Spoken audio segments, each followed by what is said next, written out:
Every story you're about to hear is real. No monsters, no curses, just moments where someone realized they were never as alone as they thought.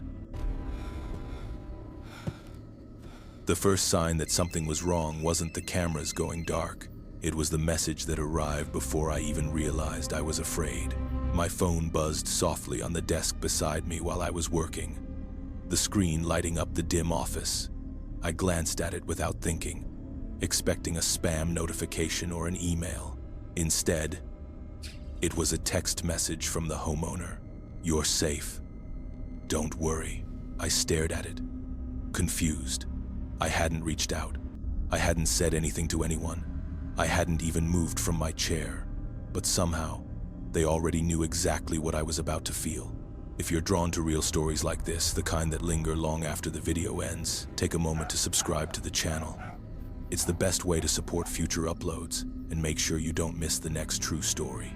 This happened in early 2025, shortly after I moved to a rural town in Illinois. I was 23, working remotely, and desperate for a fresh start after a rough breakup. The town was quiet to the point of feeling abandoned. Most of the residents were retired, and after sunset, the streets emptied completely. I spent my first few weeks there barely speaking to another person. The only local connection I made was a woman named Lauren, who worked at a diner near my apartment. When I mentioned I was looking for extra income, she suggested dog-sitting for a couple she loosely knew. They were in their early 50s, lived just outside town, and needed someone to stay at their house while they traveled. She described them as a little intense, but said they paid well. When I first visited their home, I noticed how isolated it was. The house sat on several acres, backed directly by dense woods. It was a brick ranch-style place from the 1972s, visibly aging, with dim lighting and an almost hollow silence inside. The dogs were friendly and affectionate, which helped calm my nerves. The couple themselves were polite, but unsettling in a way I couldn't articulate. They didn't hold eye contact. When I spoke, their eyes moved slowly over me instead, like they were assessing something. As they showed me around, I noticed cameras everywhere. Outside, in the hallways, the kitchen, the living room, the garage, even aimed toward the dining table. When I asked, the husband explained they sold firearms as a side business and needed documentation for insurance. It wasn't illegal, and logically it made sense. Emotionally, it didn't. Still, I took the job. A few days later, they left town, and I moved in to watch the dogs. I set up my workspace in their home office, where a large monitor displayed live feeds from the cameras positioned around the property. Seeing the perimeter actually gave me a sense of comfort. The house was surrounded by woods, and being able to see the driveway and backyard made being alone feel less vulnerable. The first night was uneventful. The second night, around 10, I noticed the driveway camera went offline. Rural internet was unreliable, so I told myself not to read into it. But before I could shrug it off, the dogs suddenly jumped up and sprinted toward the back of the house, crashing through the doggy door and barking wildly. This wasn't playful barking. It was aggressive, panicked, focused. I followed them outside and found both dogs pressed against the fence that bordered the woods, barking at the same exact spot. I couldn't see anything beyond the tree line. Still, every instinct in my body was screaming at me that something wasn't right. I managed to lure the dogs back inside with treats and blocked the doggy door with a heavy wooden chair before going to bed. The next morning, I woke up late and immediately felt off. The dogs weren't in the bedroom. The house was unnaturally quiet. When I walked to the back door, I saw them outside in the yard, relaxed, tails wagging.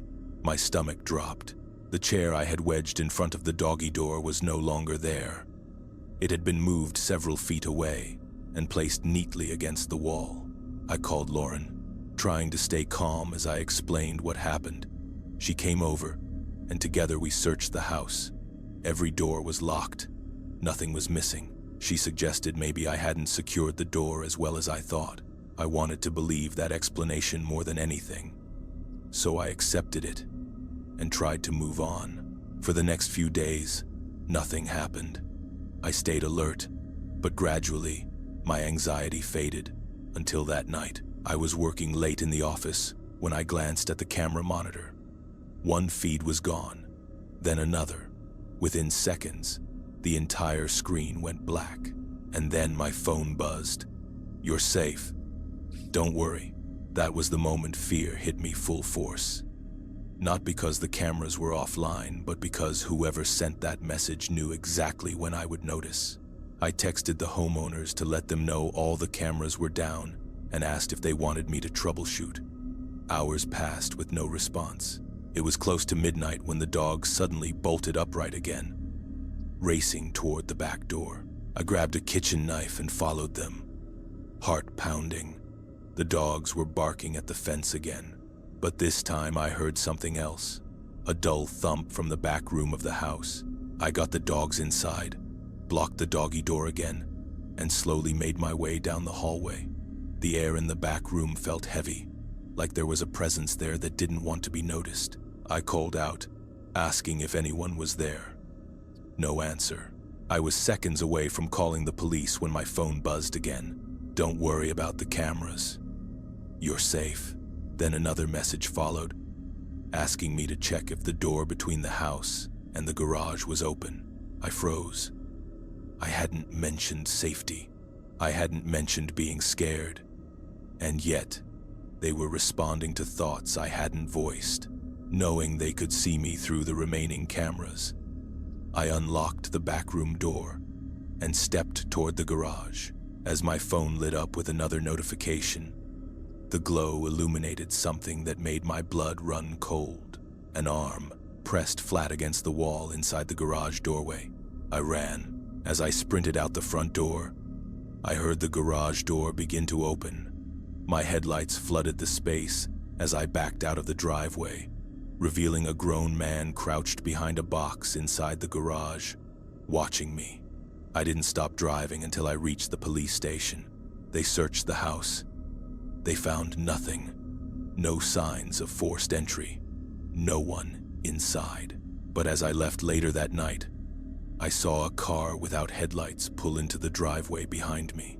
When I texted the homeowner to warn her, she replied instantly, "I know." That was when I realized the cameras had never really gone offline. The strange thing is, if they had been loud, aggressive, or even openly hostile, I would have remembered them as just another problem table. But they weren't. They were quiet, perfectly still, and that's what made them impossible to forget. In 2025, I was working nights as a bartender at a popular spot just outside Baltimore. The place was always packed on weekends, music thumping, glasses clinking, people shouting drink orders over each other. It was chaotic, but it was the kind of chaos I thrived in. When the bar was loud and crowded, nothing unexpected ever felt truly dangerous. That night started like any other. A younger crowd showed up early, already tipsy, already impatient. I was moving on autopilot. Pour, slide, smile, repeat. Around 30 minutes into the rush, I noticed an older couple walk in and take a booth in the far corner of the restaurant. They stood out immediately, but not in an alarming way. They were both in their late 60s, maybe early 70s, neatly dressed, clean, calm, the kind of couple you might expect to see at a quiet diner, not a bar with a DJ and strobe lights bleeding into the dining area. I assumed they'd leave once they realized how the place worked. They didn't. 30 minutes passed, then 45. I realized I hadn't seen them order anything. No drinks, no food, nothing. That alone was odd. But what really caught my attention was how they were sitting. They weren't facing each other. They weren't looking around the room. They were both staring at the wall beside their booth. Not the TV, not the bar, just the wall. At first, I thought maybe they were waiting for someone. Or maybe they didn't understand that orders had to be placed at the bar. When the rush finally slowed, I decided to check on them myself. I grabbed a menu and walked over, rehearsing a polite explanation in my head. As I approached, neither of them turned. They didn't react to my footsteps. They didn't even blink. I cleared my throat and asked if they'd like something to drink or eat. The woman didn't move at all. Her eyes stayed locked on the wall, unblinking, like she hadn't heard me. The man, on the other hand, turned his head toward me slowly, painfully slowly. When his face finally came into view, my stomach tightened. His skin looked gray, almost waxy, stretched tight over sharp cheekbones. His eyes were sunken, dark, and strangely empty. He didn't say a word. He just shook his head once, firm, final. Something about the way he looked at me made my instincts flare. It wasn't anger or confusion. It was recognition, like he knew exactly who I was and had already decided something about me. I nodded, muttered something polite, and walked back to the bar faster than necessary. I tried to shake it off. In the service industry, you learn quickly that not everyone is mentally well, and it's not your job to diagnose strangers. Still, every time I glanced toward that corner, my chest tightened. They hadn't moved. An entire hour passed. The crowd thinned, the music softened, and suddenly, I felt it. That feeling you get when you realize someone is staring at you. I looked up. Both of them were watching me now. Not casually, not curiously. Direct eye contact. The woman's eyes were wide and unblinking. The man's gaze felt heavy, like a weight pressing into my ribs. Neither of them looked away when I noticed. They didn't react. They just stared. I turned my back and pretended to clean the counter, my hands shaking slightly. When I worked up the nerve to look again, the booth was empty. No couple, no jackets, no sign they'd ever been there. Relief washed over me, followed quickly by embarrassment. I told myself I'd worked myself up over nothing. Maybe they left quietly. Maybe I was exhausted. I finished closing duties and tried not to think about it. As my coworker and I locked up, I casually asked if she'd noticed the older couple earlier. She frowned, genuinely confused, and said she hadn't seen anyone like that all night. Then she listed off half a dozen customers by name, describing exactly what they'd ordered and what they were wearing. My mouth went dry. I laughed it off, but the walk to my car felt longer than usual. As I crossed the street, something made me stop. Under the only working streetlight across from the bar stood two figures, an older man, an older woman. They weren't close enough for me to see their faces clearly, but I knew. I don't know how, but I knew. They stood side by side, perfectly still, watching the bar, watching me. I didn't wait to see if they'd move. I got into my car, locked the doors, and drove home shaking. I checked my mirrors the entire way.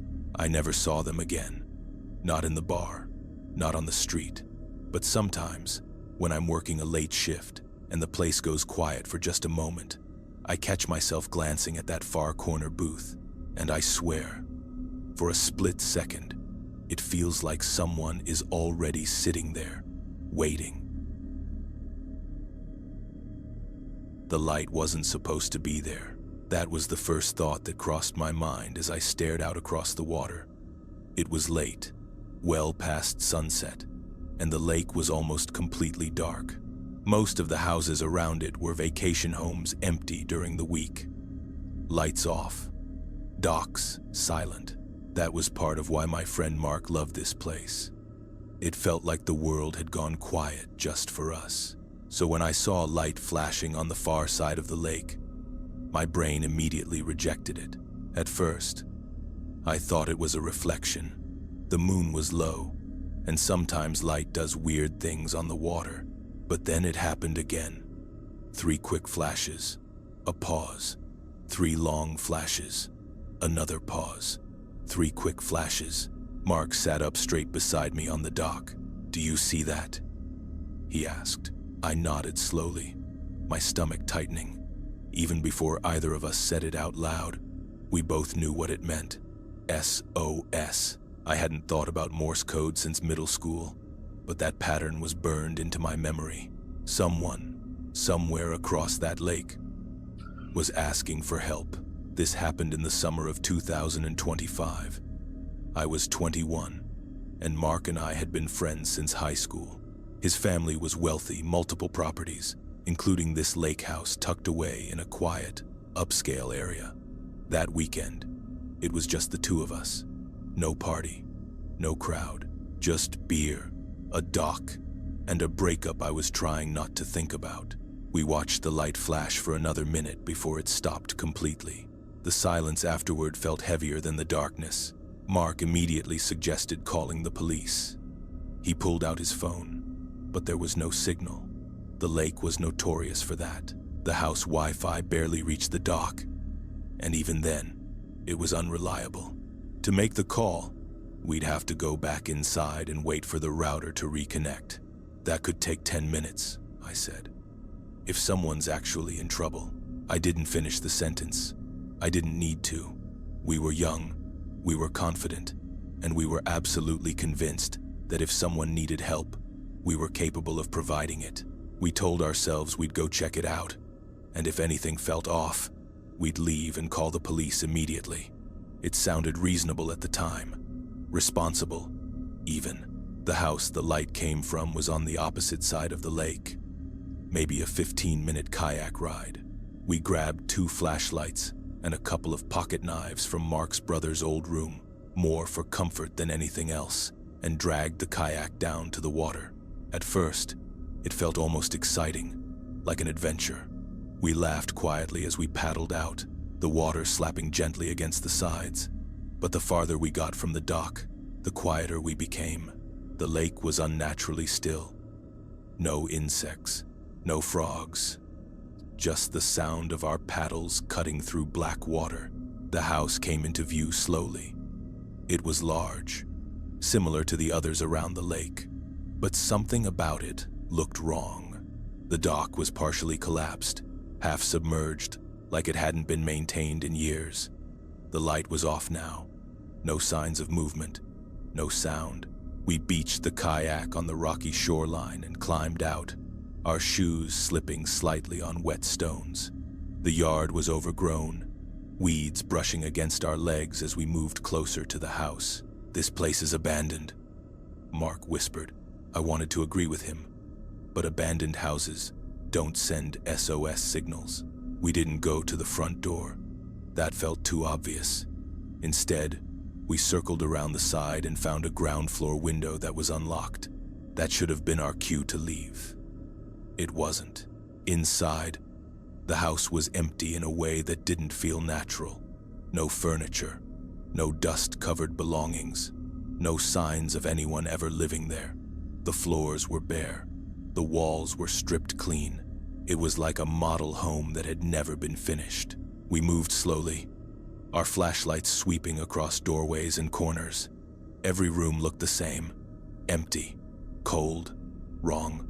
The stairs creaked softly as we climbed to the second floor. My heart was pounding so hard I was sure Mark could hear it. At the end of the hallway was a single room with its door slightly open. I reached it first and pushed the door inward. The room was empty except for one thing, a projector. It sat on a small table by the window, aimed directly outward toward the lake, toward where we had been sitting. The realization hit me all at once, sharp and terrifying. This wasn't a distress signal. It was bait. Mark must have realized it too, because he suddenly turned and ran. No warning, no hesitation, just pure panic. I followed him instinctively, adrenaline erasing all thought. As we tore down the stairs, I heard a door behind us slam open. Heavy footsteps followed, fast and deliberate. Whoever was there wasn't surprised to see us. We burst out of the house and sprinted toward the shoreline. The kayak was gone. I stopped short, my breath catching in my throat. From the corner of my eye, I saw movement, a large figure running toward us from the side of the house. Mark didn't think. He jumped straight into the lake, clothes and all. I followed without hesitation. The water was freezing, stealing the air from my lungs as I plunged under. I kicked and swam blindly, panic driving me forward. The swim felt endless. My arms burned. My chest ached. I didn't dare look back.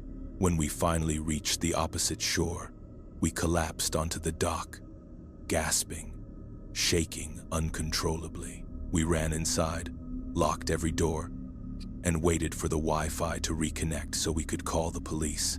When they arrived nearly an hour later, they crossed the lake to investigate. They found nothing. The house had been abandoned for years. No recent footprints, no projector, no signs of anyone being there at all. To this day, I don't know who set that trap or why. I don't know what would have happened if we'd stayed a few seconds longer. All I know is that someone wanted us to cross that lake, and for a moment, it almost worked. The sound didn't wake me up at first. It pulled me out of sleep slowly, like a hand closing around my thoughts. A soft, uneven whistle drifted through the darkness outside my bedroom window. Not a song, not anything familiar, just a broken, off-key tune that rose and fell without rhythm. I checked my phone. 1:17 a.m. At the time, I didn't know that number would come to mean something. This happened in the spring of 2025, a few months after my divorce. I needed distance from everything I'd known, so I moved into my grandfather's old house outside a small town in Alabama. He'd passed away years earlier, and the place had been sitting empty ever since. 10 acres of land, surrounded on all sides by woods, no close neighbors, no traffic, just quiet. At first, I loved it. The house was old but sturdy, wood floors that creaked, doors that stuck, the kind of place that always felt a little cold no matter how high you set the heat. I spent my evenings on the porch with a beer, listening to insects and the wind in the trees. It felt peaceful, healing even. The first week passed without incident. The whistling started on the 7th night. That first time, I convinced myself it was nothing. Maybe a hunter passing through. Maybe some drunk kid cutting through the woods. It sounded distant, like it was coming from somewhere behind the tree line. I rolled over and forced myself back to sleep. The next night, it happened again. Same tune, same time. 1:17 a.m. This time, it sounded closer. I got out of bed and turned on the porch light, scanning the yard through the window. Nothing. I stepped outside with a flashlight, heart pounding harder than I wanted to admit. The beam cut across the grass, the shed, the edge of the woods. The whistling stopped the moment I stepped out. No footsteps, no movement, nothing. Over the next week, it became a pattern. Every night, just after 1 a.m, the whistling returned, and each time, it sounded closer, like whoever was making it was slowly circling the house. I stopped sleeping. I started locking every door and window before sunset. One afternoon, I finally called the sheriff's office. An older deputy, Deputy Harris, came out to take a report. He listened quietly as I explained what had been happening. When I finished, he didn't laugh. He didn't brush it off. Instead, he sighed and said something that made my stomach drop. "Your granddad used to call us about the same thing," he said. "Same sound, same time of night, mostly in the spring." I stared at him, waiting for the punchline. It never came. Deputy Harris told me they'd never found anyone back then. No tracks, no suspects. He admitted they'd chalked it up to my grandfather being lonely after my grandmother died.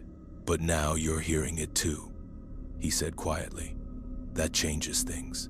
He told me to stay inside after dark and to call immediately if the person came closer. Before he left, he added something that stuck with me. "Don't open the door unless you're absolutely sure who's on the other side." The whistling didn't stop. One night, it came from behind the shed. Another night, from the edge of the porch. I could hear the tune clearly now. Every breath between the notes, deliberate, controlled. Then came the night. It came from under the house. I was lying in bed when the sound started. Muffled, distorted, like it was echoing through the vents. I sat straight up, my heart hammering. The whistling wasn't outside anymore. It was beneath me. I didn't sleep at all that night. The next morning, I searched the attic, looking for anything my grandfather might have left behind. That's when I found the journals. Dozens of them. Years worth. He'd written about the whistling. He noted the times, the seasons, the nights it came closer. He wrote about sitting by the front door with a rifle across his lap, waiting. He never wrote about seeing anyone, only hearing them. I called Deputy Harris again. He came by and read the journals himself. When he handed them back, his hands were shaking slightly. That night, I stayed awake on the couch with a shotgun I barely knew how to load. I didn't want to use it. I just needed to feel like I wasn't helpless. At 1:17 a.m., the whistling started again. This time, it came from the hallway. I froze. The hallway light was off, leaving the corridor completely dark. The sound moved slowly, step by step, closer to the living room. Not rushed, not sneaky, confident. I stood up and shouted, "Who's there?" The whistling stopped instantly. I flicked on the hallway light. Nothing. No one. I didn't sleep for 2 more nights. Then, just when I thought it might finally be over, something changed. At 1:17 a.m., I woke to 3 slow knocks. Not on the front door, on the back door, inside the house. I lay there, barely breathing, listening. A minute passed. Then another sound, floorboards creaking in the hallway. Footsteps. The hallway light went out. I stepped into the doorway with the shotgun raised, my hands shaking so badly I thought I might drop it. At the end of the hall, I saw a figure, pale face, dark clothes, standing completely still, watching me. I shouted for them not to move. The figure turned and ran. Heavy footsteps thundered toward the front door, which slammed open. I ran outside and fired a shot into the darkness, screaming for them not to come back. I left that house before sunrise. When Deputy Harris checked the place later, he found the front door unlocked. Again, he told me, off the record, that someone out there had probably been watching that house for a very long time, longer than I'd been alive. I changed the locks. Then I moved out. The house was sold a few months later. I don't know who lives there now, but every spring, without fail, I wake up in the middle of the night and check the time, because some sounds don't disappear, they just wait. The banging was so violent that my bedroom door rattled in its frame. 3, maybe 4 blows. Heavy, deliberate, the kind of sound you associate with police raids or someone trying to break a door down in a panic. I shot out of my chair so fast I knocked my monitor onto the floor. My knee slammed into the desk, but I barely felt it. What froze me wasn't the noise itself. It was the realization that the sound had come from inside my house.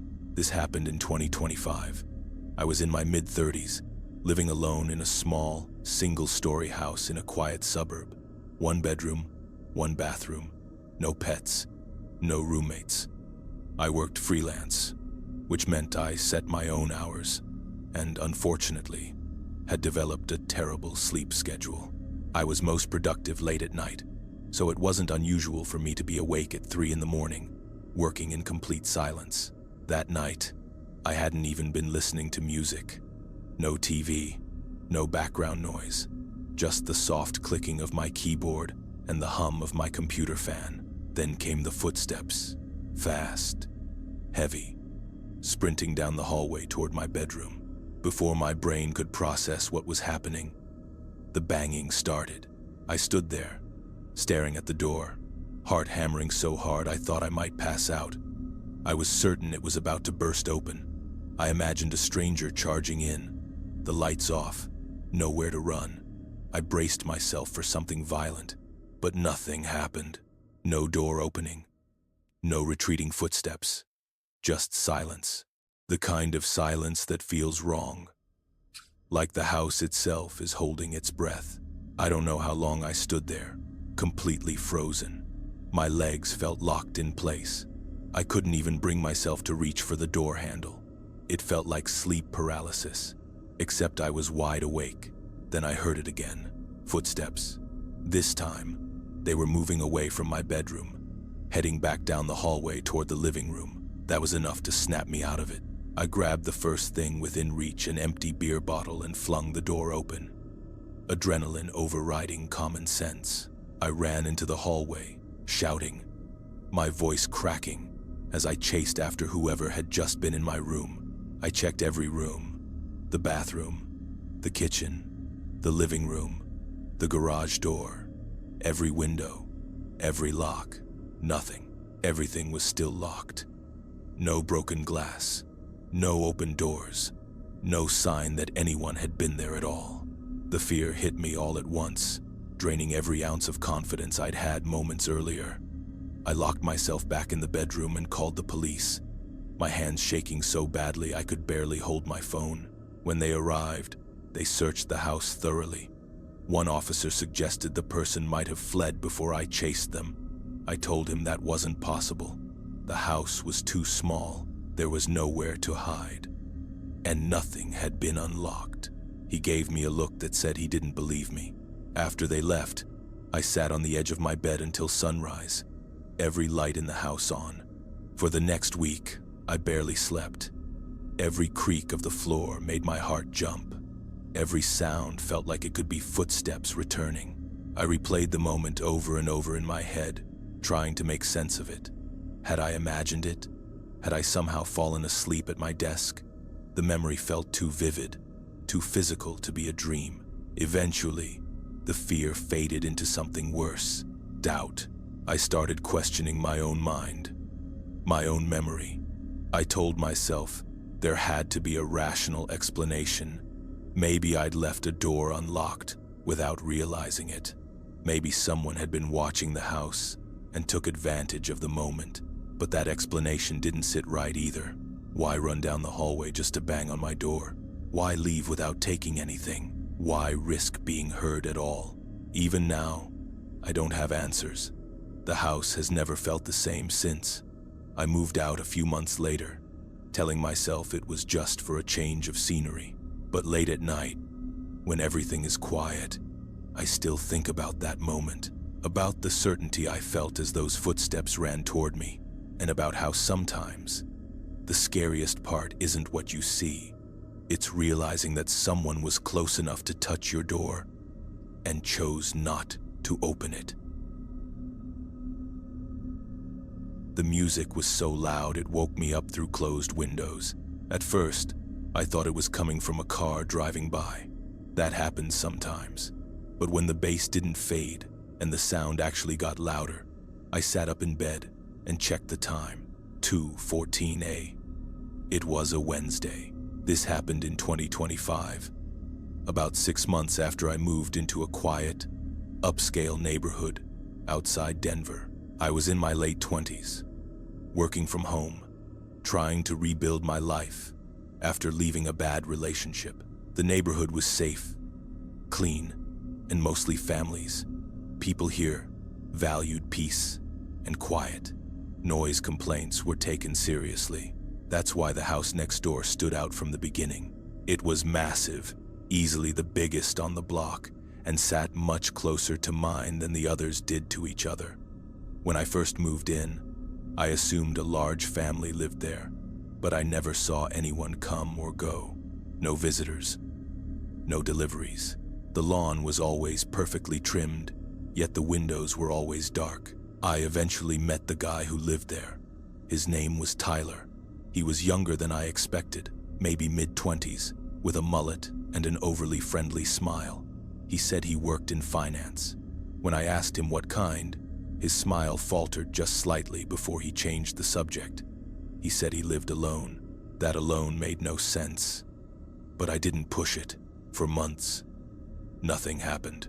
Then came the music. I threw on a hoodie and walked outside. Tyler's driveway was packed with cars, at least 7 of them. Loud laughter spilled out between songs, and lights flashed behind the windows. It looked like a full-blown party. I wasn't angry, just tired.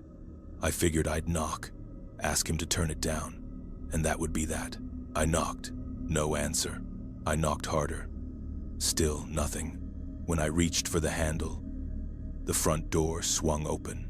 Inside, the first thing I noticed was a pile of shoes in the entryway. Men's shoes, women's shoes, sneakers, heels, boots, at least a dozen pairs. But the house was empty. No people, no drinks, no clutter, just loud music echoing through a spotless, furnished living room. I stood there, confused, calling out, expecting someone to answer. No response. That's when I realized the sound wasn't coming from people at all. It was a recording. Laughter, glasses clinking, shouts, all looping seamlessly over the speakers. The party was fake. My heart started racing. The shoes didn't make sense. The cars didn't make sense. I should have left right then. Instead, I moved deeper into the house. I followed a faint mechanical noise toward a partially open basement door.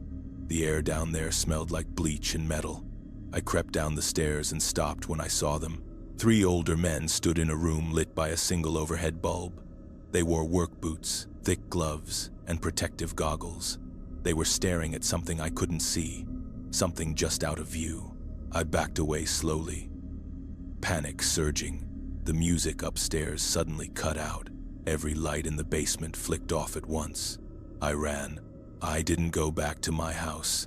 I cut through my backyard, jumped my fence, and locked myself inside. From my upstairs office, I watched Tyler's front door burst open minutes later.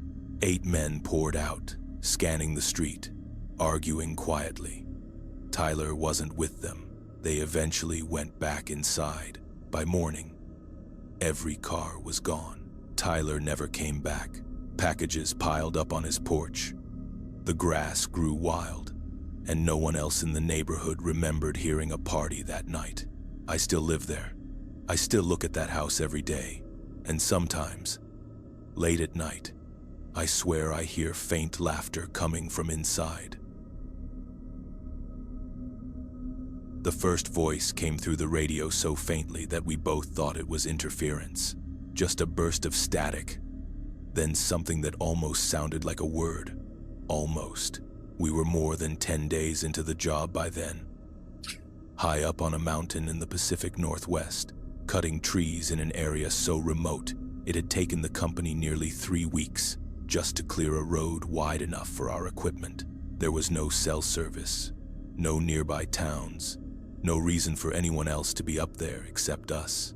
That's why the radio chatter didn't make sense. This happened in late 2024 and carried into early 2025. My dad was a tree saw operator, the kind of job that paid by output instead of hours.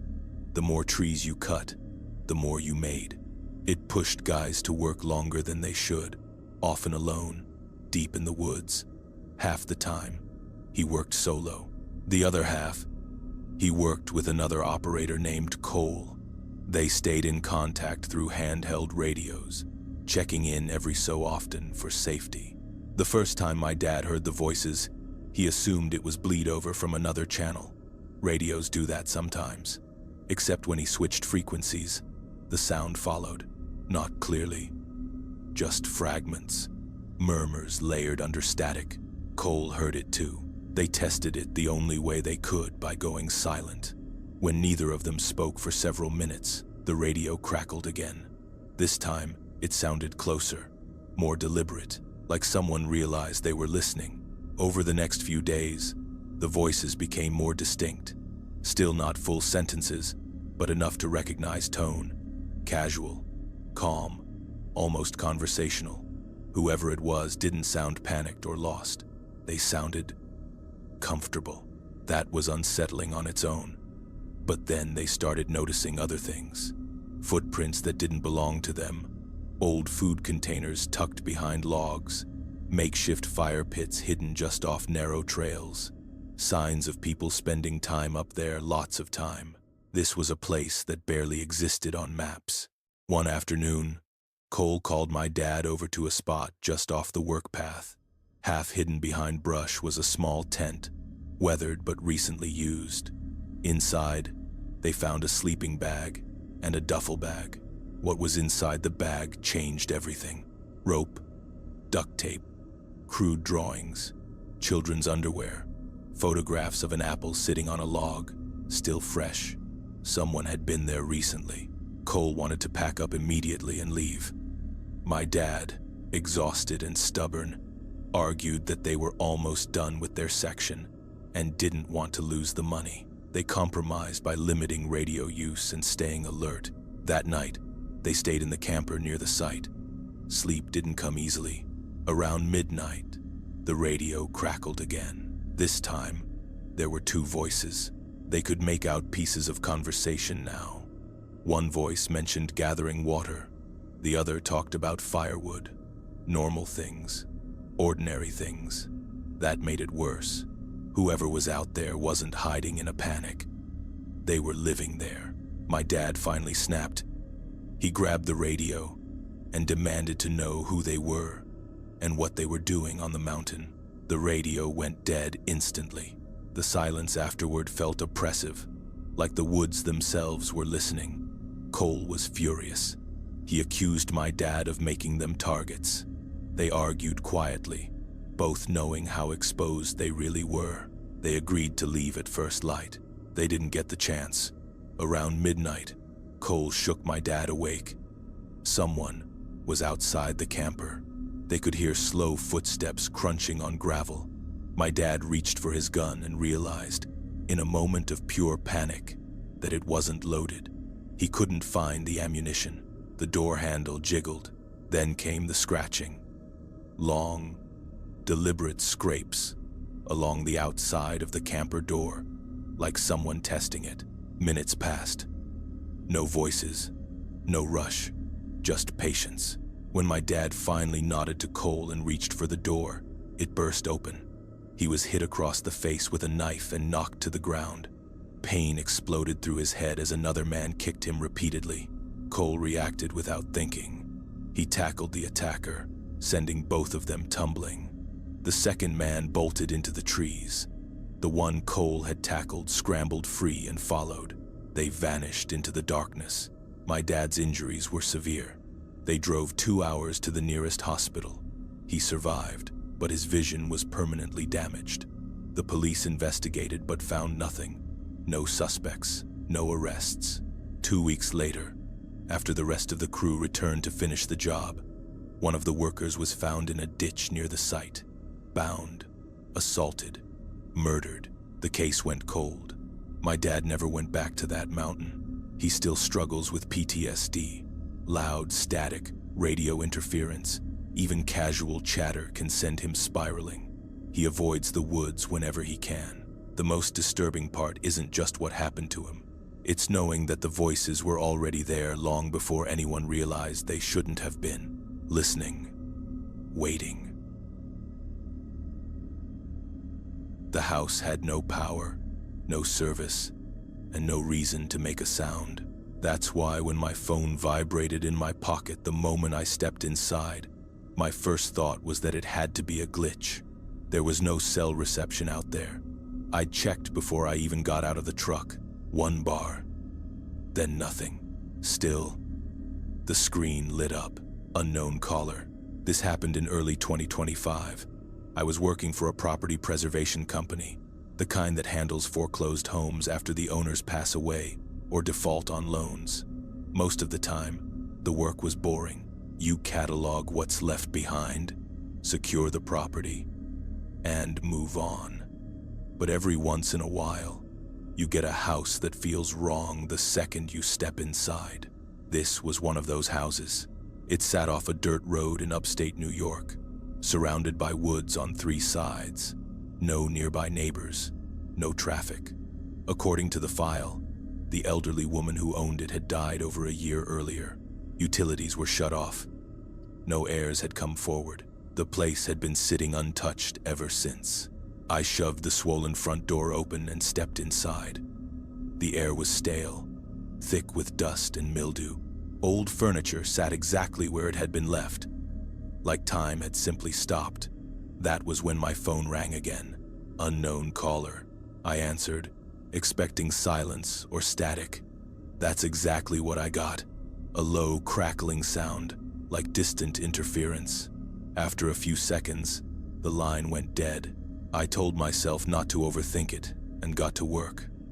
I started photographing each room for documentation. The living room was cluttered with lace curtains, porcelain figurines, and framed photos of people I didn't recognize. The hallway smelled faintly metallic, like rust. One of the bedrooms had been converted into a sewing room. Thread spools covered every surface.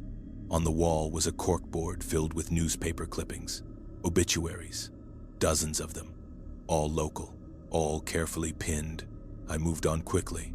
In the master bedroom, I stopped short. On the nightstand sat a rotary phone, yellowed with age, the kind that hadn't worked in decades. The phone line had been disconnected long ago. I picked up the receiver out of curiosity. No dial tone. As I stepped into the hallway, my phone rang again. Unknown caller. This time, when I answered, the crackling lasted longer. Then, just barely audible, a whisper came through the speaker.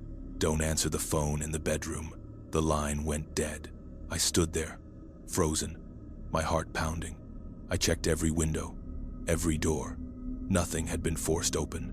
There was no one outside, no one inside. And yet, someone had just warned me about something I'd already done. I tried calling my supervisor. No signal. My phone flickered between one bar and none. I decided to finish the job quickly. As I boxed up loose items in the living room, the feeling of being watched intensified. Every sound made me flinch. Then I heard it, a ringing. Not my phone, the rotary phone. The sound echoed down the hallway, sharp and mechanical.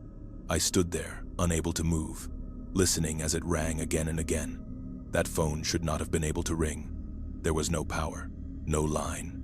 I walked slowly toward the bedroom, stopping in the doorway. The phone sat on the nightstand, vibrating slightly with each ring. I didn't pick it up. I backed away until the ringing finally stopped. All that remained was silence. I wanted to leave, but I still had one area left to check: the basement. The door was off the kitchen. I hesitated before opening it, then forced myself down the creaking stairs with a flashlight. The basement smelled like mold and old metal. Shelves lined the walls, stacked with paint cans and broken furniture. In the far corner sat a small table. On it was a cordless phone, a newer model, dust-covered. Next to it was a stack of notebooks. I opened one. Each page held a name, a date, and a short note. Rang once. Didn't answer. Oh, picked up. Warned him. Didn't listen. There were dozens of entries. My hand started shaking as I dropped the notebook and scanned the basement. Suddenly convinced I wasn't alone, I rushed up the stairs, locked the door behind me, and left the house without finishing the job. I reported the property as unsafe. 2 days later, another crew was sent out. One of the guys texted me that afternoon. Dude, the phone in the bedroom rang while I was there. He quit the next day. The police eventually searched the house. They found nothing. No squatters, no illegal wiring, no explanation. I still don't know who was calling or why. All I know is that someone or something was keeping track of who answered and who didn't. The first time I saw her, I was 10 years old, and I was wide awake. That detail matters, because for years afterward, that's what everyone tried to take from me, the certainty that I wasn't dreaming. My family moved into the house in early 2025, just after my mom remarried. It was newer than our old place, in a quiet neighborhood full of trees and identical driveways. From the outside, It looked safe, normal, the kind of house where nothing bad was supposed to happen. My bedroom was at the end of the hallway. 2 large windows faced the backyard, and the closet was deeper than any I'd had before. I remember thinking it felt more like a room inside a room. At first, I liked that. The first night I slept there, I woke up to the sound of movement in the closet. Not banging, not scraping, just a soft, slow shuffling, like fabric brushing against fabric. I lay there, staring at the closet door, telling myself it was nothing. Houses make noise. Adults always say that. Then, the door moved. It didn't open. It trembled, like someone had pressed a hand against it from the inside and then pulled back. I stayed frozen until morning. When I woke up, the closet door was cracked open, even though I remembered closing it. When I told my mom, she smiled and said it was probably airflow from the vents. I knew it wasn't, but I didn't argue. After that, the nights got worse. I started hearing tapping on my window. Light, deliberate taps, never frantic. At first, I assumed it was branches brushing against the glass. But when I looked outside, there were no trees close enough to touch the window. The tapping would go on for minutes, then stop the moment I pulled the blanket over my head. One night, I forced myself to look. A pale hand was pressed flat against the glass. It was on the outside. My room was on the 2nd floor. I couldn't scream. I couldn't move. The hand stayed there, perfectly still, before slowly sliding downward and disappearing from view. I didn't sleep at all that night. When I told my parents the next morning, they laughed. Not cruelly, more like they thought it was cute. They told me I'd had a nightmare. My stepdad joked that I'd been watching too many scary movies. But after that, he started leaving the hallway light on at night. A month later, my little brother started talking about the white lady. He was 4. He said she came into his room and sat on his bed. My mom brushed it off as imagination. Kids do that, she said. But one night, he woke the entire house screaming. When we ran into his room, he was shaking under the covers, sobbing. He said she'd been standing in his doorway, staring at him. He said her eyes were black. I believed him. After that, I started dreaming about her too. Except the dreams didn't feel like dreams. She would stand in the corner of my room, tall enough that her head nearly brushed the ceiling. Her dress was white, but not clean, more like old fabric that had yellowed with time. Her hair hung in dark strings around her face. She whispered my name. Sometimes, I would wake up and still hear it. The night that broke me came during a storm. The wind was loud enough to shake the house, rain pounding against the roof. I woke up to the sound of my window creaking. When I looked, I saw the lock slowly turning by itself. The window slid open. She climbed inside.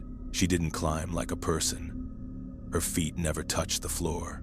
She floated forward, the fabric of her dress moving even though the air was still.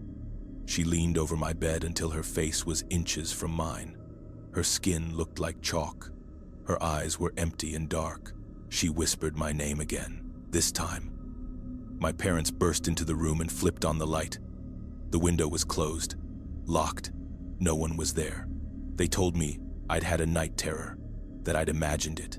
I don't remember the moment between seeing her and screaming. It's like that part of my memory just shuts off. That's what makes it worse. We lived in that house for 3 more years. My brother stopped talking about the white lady, but I don't think it was because she stopped coming. I think he was just too scared to say her name out loud. Sometimes, late at night, I'd hear him whisper, "Go away." I'm an adult now. I don't live there anymore. I don't even live in that state. I don't believe in ghosts the way people think I should after something like that. I don't jump to supernatural explanations, but I know what I saw. And even now, when a storm hits and the house goes quiet, I still glance at the corners of the room before I fall asleep, just to make sure she isn't standing there, waiting to be seen again. The first thing I noticed was how quiet the house felt. Not peaceful quiet, not the kind you enjoy when you're escaping the city.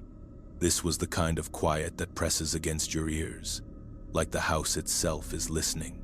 This happened in the winter of 2025, when I drove up into the mountains to visit an old friend I hadn't seen since high school. I'll call him Daniel. We'd grown up together. But after graduation, our lives split in opposite directions. I stayed in New York City for work. He moved back to a small mountain town where his grandparents had lived. When he reached out of nowhere and invited me to visit for a weekend, I was honestly excited. I needed a break, and the idea of snow, old memories, and a quiet place sounded perfect. The drive up the mountain took hours. The road narrowed as I climbed, ice clinging to the shoulders, trees closing in on both sides. By the time I reached Daniel's place, it was already dark. The house sat alone on the mountainside. Old wood siding, minimal lights, only a few distant houses scattered far away. When Daniel stepped outside to greet me, I immediately felt something was off. He looked the same, but not really. He spoke slower than I remembered, pausing between sentences like he was choosing his words carefully or forgetting what he was about to say. He smiled, but it didn't reach his eyes. I chalked it up to time and isolation. Living alone in the mountains will change anyone. Inside, the house was sparsely furnished. A couch, a table, a few chairs, old decorations on the walls that looked like they belonged to his grandparents, not him. Across from the couch was a long hallway leading to a bathroom and 2 empty guest rooms. The hallway had no light at the end. From the couch, it looked like a black tunnel, cutting straight through the house. I didn't like it, and I didn't know why. I left a lamp on near the entrance of the hall that night and told myself I was being ridiculous. The first night passed without much incident until around 2 a.m. I woke up to the sound of heavy footsteps upstairs. Not walking, running, back and forth across the floor above me, fast and aggressive, like someone pacing in a panic. Then it stopped. No door opening, no voice, nothing. The second day was worse. Daniel barely spoke. He barely ate. I caught him staring down the hallway multiple times, just standing there like he was listening for something. At least 5 times that day, he walked down it and closed one of the doors at the end, only to open it again later. That night, a snowstorm rolled in. Wind slammed into the house, rattling the walls. I stayed up scrolling on my phone before trying to sleep. Around 2 a.m. again, I woke to the sound of something scraping across the floor down the hallway. Slow, deliberate, then a sharp tap against the wall behind me. I didn't turn around. I didn't want to see whatever was making that sound. I told myself it was the house settling, the storm, anything. The third night is the one that still follows me. I woke up suddenly, unable to move. I knew immediately what it was. Sleep paralysis. I'd heard of it before. I could move my eyes, but nothing else. My chest felt heavy, my breath shallow. That's when I saw someone standing at the end of the hallway. It was Daniel, or at least, it looked like him. He stood perfectly still, just a dark silhouette against the blackness. His arms hung at his sides. He didn't move. He didn't speak. He just watched me. I tried to call out. Nothing came out. After what felt like an eternity, he slowly turned and walked into the guest room at the end of the hall. The door didn't close. He just disappeared into the darkness. My body slowly unlocked. Fingers first, then my arms, then my voice. I sat up, drenched in sweat, telling myself it had been sleep paralysis, a hallucination. That explanation almost worked until I stood up, against every instinct I had. I walked down the hallway. The guest room was empty, but in the far corner, near the window, someone was standing, facing away from me, completely still. I backed out without a sound and ran upstairs to Daniel's bedroom. He was asleep, deeply, I shook him awake, my voice shaking as I asked if he'd been downstairs. He refused to go look. He wouldn't even face the stairs. When I demanded to know who was in the guest room, he shrugged, not casually, not dismissively, like someone admitting something they didn't want to explain. That was it. I didn't wait for morning. I packed my bag, grabbed my keys, and left in the middle of the snowstorm. As I backed out of the driveway, I looked up at the house one last time. In the window at the end of the hallway, I saw a silhouette, watching me leave. Daniel stopped responding to my messages after that weekend. Weeks later, when I threatened to call for a wellness check, he replied with 2 words, "I'm fine, nothing else. I don't know what was in that house. I don't know who or what was standing in that hallway, but I know one thing for sure. I didn't spend that weekend alone, and neither did he." If there's one thing all of these stories have in common, it isn't the darkness, it isn't fear, and it isn't even the moments when someone realized they were no longer alone. It's what came after, because the truth is, every single person in these stories survived. They walked away, they went home, they kept living, but something stayed with them. Fear doesn't always look like screaming or running or hiding in the dark. Sometimes it looks like checking the locks twice before bed. Sometimes it's pausing when a house goes quiet. Sometimes it's waking up at the same exact time every night, heart racing, for no obvious reason. These stories didn't end when the danger stopped. They ended when the witnesses realized something important. That evil doesn't always announce itself. It doesn't always chase you, and it doesn't always want to hurt you right away. Sometimes it just wants to be noticed. A light across a lake, a whistle in the woods, a knock from inside your own home, a voice on a radio that shouldn't exist, a phone ringing with no connection, a hallway that feels watched. Moments like these don't feel dramatic when they're happening. They feel confusing, subtle, almost easy to dismiss. And that's what makes them so dangerous. Because the people who survived didn't survive because they were fearless. They survived because, at some point, they listened to the quiet voice inside them that said, something is wrong. And that voice, your instincts, your intuition, your awareness, might be the most powerful thing you have. Fear gets a bad reputation. We're told to ignore it, push through it, be brave. But fear exists for a reason. It's the part of you that notices patterns before your logic catches up. It's the part that tells you to leave before you understand why. Every person in these stories felt that moment, that hesitation, that chill, that internal warning they couldn't explain. And when they listened, they lived. So if you take anything away from these stories, let it be this. Trust yourself. Trust that uneasy feeling. Trust the silence when it feels too heavy. Not everything dangerous looks dangerous at first, and not every escape feels like a victory in the moment. But choosing to walk away, choosing safety over curiosity, can be the difference between a story you tell and one that never gets told at all. Because the scariest part isn't what happened to them. It's knowing how close it came to being worse. Thank you for listening.